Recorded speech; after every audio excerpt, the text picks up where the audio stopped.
Nah, oke, baik teman-teman. Ketika kita masuk ke pembelajaran pengantar ilmu hukum ini, salah satu tema yang penting kita bicarakan itu adalah tentang nilai, asas, dan norma.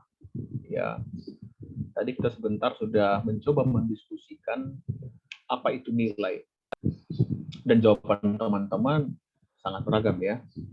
Ada yang mengatakan itu adalah patokan untuk menilai baik seseorang, ada yang mengatakan itu adalah patokan untuk menjalani kehidupan, ada yang mengatakan itu merupakan serangkaian proses untuk menentukan sesuatu itu benar atau salah.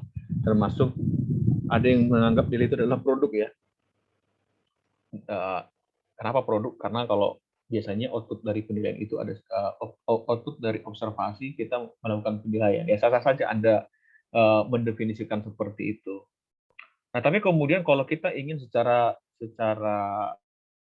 uh, rigid atau secara detail mendefinisikannya atau menguraikannya, ya para ahli juga tampaknya juga memiliki berbagai pandangan juga nih tentang nilai. Tapi paling tidak ada beberapa benang khusus, semacam benang merah gitu, yang merupakan anasir atau yang menunjukkan pendefinisian yang sama tentang nilai. Kenapa saya katakan begitu? Karena memang dalam konteks berbangsa bernegara, posisi kita melihat Pancasila sebagai dasar negara, falsafah bangsa, demikian juga ideologi. Tapi dalam konteks negara hukum, kita akhirnya melihat Pancasila tidak hanya sekedar dasar negara saja, ya. Kalau disebut sumber dari segala sumber tertib hukum.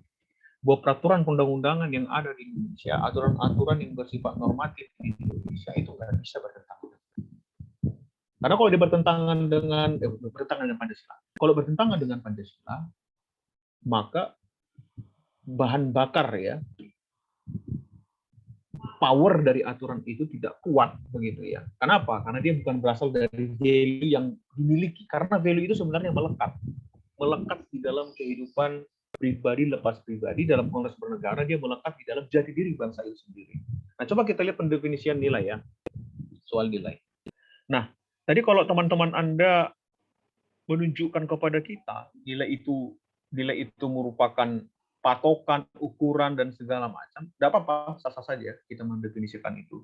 Tapi dari bahasa Latin, memang, termasuk tadi ada teman Anda yang mengatakan itu apa ya, proses menghargai. Akhirnya kita memberikan value, harga, gitu kan. Contohnya orang itu mengerjakan sesuatu, lalu kita nilai, kan gitu tadi kan seolah-olah ini. Karena memang dalam bahasa Latin itu yang menyebutkan valere atau yang berarti harga, ya akhirnya kalau ingin diturunkan dalam konteks kehidupan manusia yang dia adalah manusia yang berakal, manusia yang merupakan ciptaan paling mulia, maka nilai sebenarnya itu sesuatu yang paling berharga dari kehidupan kita.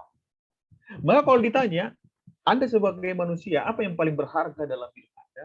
Jangan bilang hartamu, jangan bilang jabatanmu, jangan bilang apapun yang melekat yang kamu miliki. Karena kalau kamu menaruh value kamu terhadap hal-hal itu, yang fana itu, kamu salah.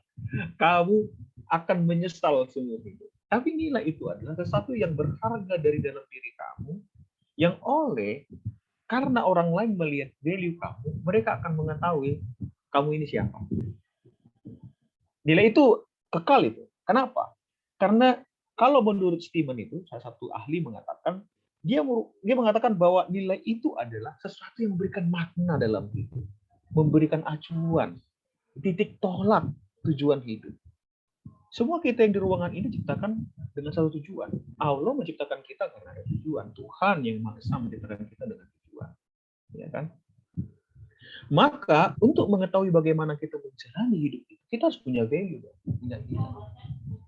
Value kamu harus value yang teruji. Karena dengan nilai yang kamu miliki itu akan membentuk karakter kamu. Ya kan? Kenapa? Karakter itu yang menentukan bagaimana kamu menjalani hidup. Makanya yang paling mahal adalah nilai ya. Yang paling mahal dari diri kamu adalah karakter kamu sebenarnya. Dengan karakter itu kamu bisa berbeda dari yang lain dan kamu bisa menunjukkan bahwa kamu bukan seperti manusia pada umumnya. Steeman juga memperjelas lagi, menguraikan pendapat. Jadi dia mengatakan bahwa nilai itu adalah sesuatu yang menjunjung tinggi, yang dapat mewarnai dan menjiwai tindakan seseorang. Makanya sangat berpengaruh sekali nilai yang kamu miliki terhadap cara kamu menyelesaikan persoalan hidup kamu, cara kamu menjalani hidup kamu. Ya kan? Contoh, kamu punya value, perempuan terhormat, perempuan itu berharga, perempuan itu terhormat. Itu value kamu ya. Kamu punya nilai seperti itu. Itu yang kamu pegang. Sebagai tolak ukur kamu, acuan kamu menjalani hidup kamu, memastikan kamu manusia yang berakhlak mulia, kamu punya value, perempuan itu terhormat. Nah, kalau kamu melihat perempuan itu terhormat, maka tindakan kamu terhadap perempuan akan terhormat juga. Ya, kamu tidak akan apa namanya itu ya? Kamu tidak akan gampang merendahkan perempuan. Kamu menghormati perempuan sama seperti kamu menghormati ibumu, menghormati kakak. Maka kalau laki-laki, kalau kamu pacaran, ya hormatilah pacar kamu. Junjung tinggi dia, jangan kamu lecehkan. Jangan kamu eksploitasi secara seksual. Kenapa? Karena dengan demikian kamu tidak menghormati perempuan itu. Itu value ya. Kamu punya value bahwa perempuan itu berharga, perempuan itu terhormat. Maka kamu tidak menyia-nyiakan perempuan. Kamu tidak PHP-in anak orang. Kamu tidak membuat perempuan-perempuan ini seolah-olah mereka makhluk yang lemah, yang bisa ditindas begitu aja. Tapi kamu menjunjung tinggi dia, artinya kamu perlakukan dia istimewa. Karena kamu perlakukan dia istimewa, maka kamu akan menjaga dia. Sebelum dia menjadi istrimu, sebelum kamu menjadi imamnya, kamu tidak akan melakukan hal yang tidak mulia terhadap dia. Kamu jaga dia dengan baik. Nah, itu contoh baby. Nah, dengan begitu kamu berharga kan? Kalau ada pria yang seperti itu di ruangan ini, saya yakin wanita-wanita yang senyum-senyum sekarang ini, wah itu pria idaman saya tuh gitu kan. Tapi sekarang kan pertanyaan saya, lihat di internet itu ya, mojok di mana, anak-anak juga sudah panggil, hai istriku, aku akan setia ayah. Anak SD panggil ayah ibu, waduh, kacau sekali ya anak-anak sekarang tuh ya. Belum lagi pacar di semak-semak, kebun-kebun, ya kan? Itu tindak-tindak yang merendahkan harkat martabat perempuan. Tapi kamu sebagai laki-laki yang punya value bahwa perempuan terhormat, kamu akan menjaga perempuan. Itu yang pertama nilai.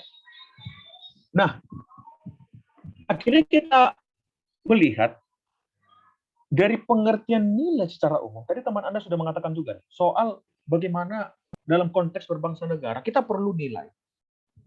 Karena dia dianggap sebagai konsep umum tentang bagaimana sesuatu yang dianggap baik itu sesuatu yang dicita-citakan, yang diinginkan, dihayati, dilaksanakan dalam kehidupan sehari-hari, dalam kehidupan berbangsa bernegara.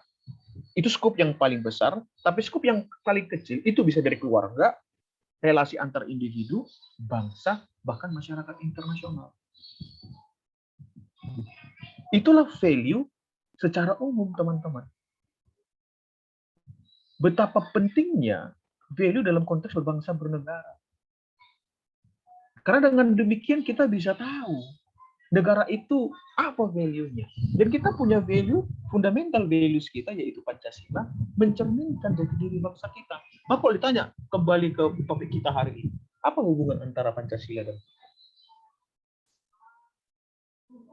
ya kan? Karena nilai itu dia merupakan sesuatu yang melekat di dalam kehidupan manusia. Dia sesuatu yang tidak pernah lepas dari kehidupan manusia. Dia secara batiniah muncul dan batiniah kelompok terkoleksi sedemikian rupa, dia menjadi value bersama dan value bersama itu dikonkretisasi dalam bentuk norma, aturan.